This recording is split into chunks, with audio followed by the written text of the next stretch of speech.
Anak-anakku, yang akan kita bahas di dalam sholat sunnah rawatib ini, diantaranya mengenal sholat sunnah rawatib, ketentuan sholat sunnah rawatib, lafaz niat sholat sunnah rawatib, hikmah sholat sunnah rawatib, dan memahami, memperhatikan, serta membiasakan sholat sunnah rawatib. Pengertian sholat sunnah rawatib. Anak-anakku, tahukah kamu apakah sholat sunnah rawatib itu?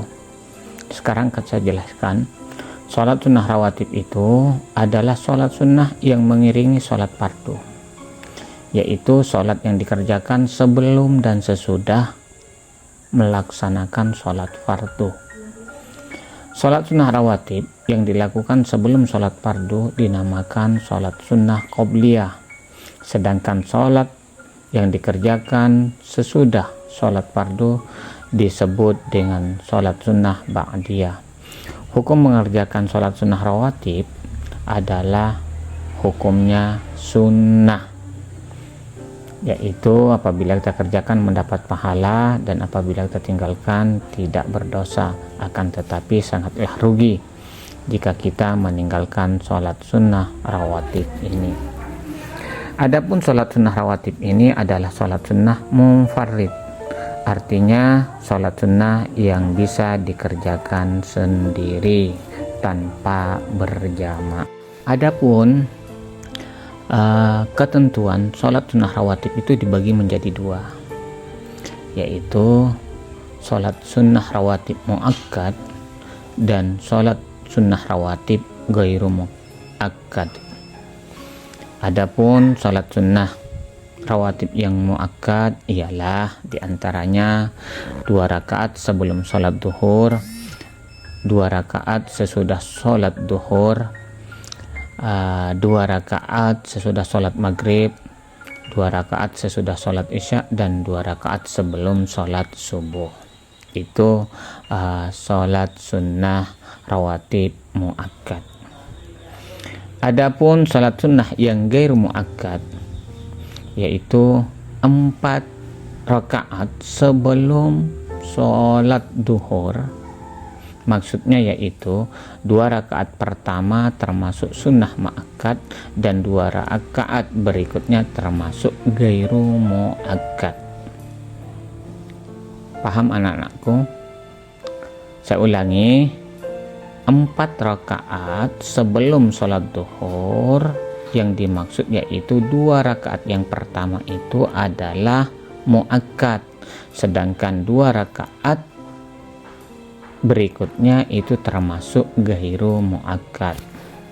Kemudian 4 rakaat sesudah sholat duhur, maksudnya yaitu 2 rakaat pertama termasuk sunnah muakkad, dan 2 rakaat berikutnya termasuk ghairu muakkad, sama seperti tadi itu anak-anakku.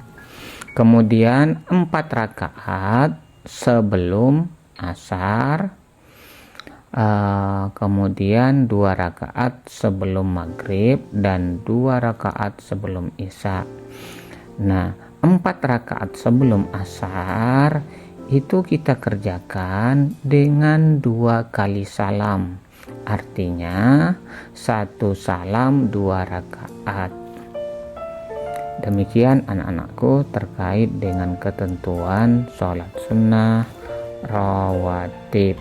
Lafaz niatnya saya akan memberikan 1 contoh saja dari sholat qobliyah dan sholat sunnah ba'diyah. Adapun niat sholat sunnah rawatib qobliyah sebagai berikut. Untuk sholat subuh, bismillahirrahmanirrahim. Usalli sunnatas subhi raka'ataini qobliyatan lillahi ta'ala, Allahu akbar. Kemudian lafaz contoh niat sesudah sholat duhur, itu bismillahirrahmanirrahim. Usalli sunnatad duhri raka'ataini ba'diyatan lillahi ta'ala, Allahu Akbar. Adapun artinya aku niat sholat sunnah 2 rakaat sesudah sholat zuhur karena Allah Ta'ala. Setiap ibadah yang kita kerjakan itu pasti ada hikmahnya. Maka dari itu hikmah sholat sunnah rawatib yang akan dan perlu kalian ketahui ialah yang pertama menyempurnakan pahala ibadah sholat fardu kita.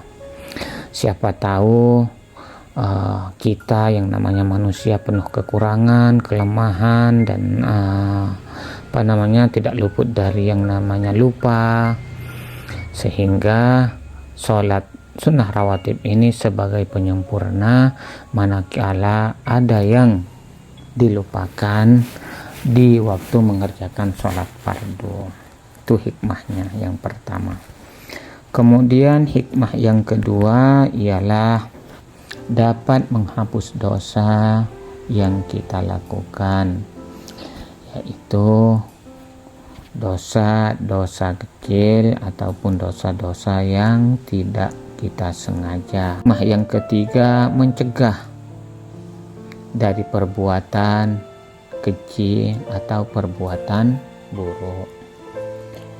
Kemudian terus hikmah yang keempat, pahalanya lebih baik daripada dunia dan isinya. Ataini minal fajri khairum minad dunya wa ma fiha. 2 rakaat sebelum fajar itu lebih baik daripada dunia dan seisinya. Jadi anak-anakku, seyogyanya kalian harus membiasakan untuk melaksanakan sholat sunnah rawatib,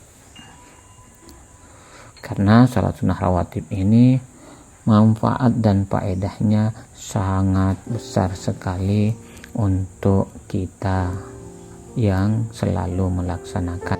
Anak-anakku, kalian harus memahami dan mempraktikkan serta membiasakan sholat sunnah rawatib ini, karena Rasulullah Shallallahu Alaihi Wasallam telah bersabda dalam hadisnya yang diriwayatkan oleh Bukhari dan Muslim, pada tiap-tiap antara 2 azan, yaitu adzan dan iqamah, ada sholat sunnah.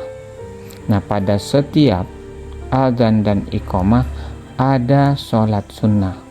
Nah, pada tiap adzan dan iqamah ada sholat sunnah. Setelah mengatakan 3 kali, bagi siapa yang mau mengerjakannya, kata Rasulullah Shallallahu Alaihi Wasallam. Artinya Rasulullah mengulangi ucapannya sampai 3 kali. Kemudian setelah Rasulullah mengulangi ucapannya sampai 3 kali, maka Rasulullah mengakhiri bagi siapa yang mau mengerjakan. Demikian anakku, itulah bahasan kita hari ini tentang sholat sunnah rawatib. Mudah-mudahan kalian bisa memahami dan mengerti serta mempraktekkan sholat sunnah rawatib ini. Saya akhiri, assalamualaikum warahmatullahi wabarakatuh.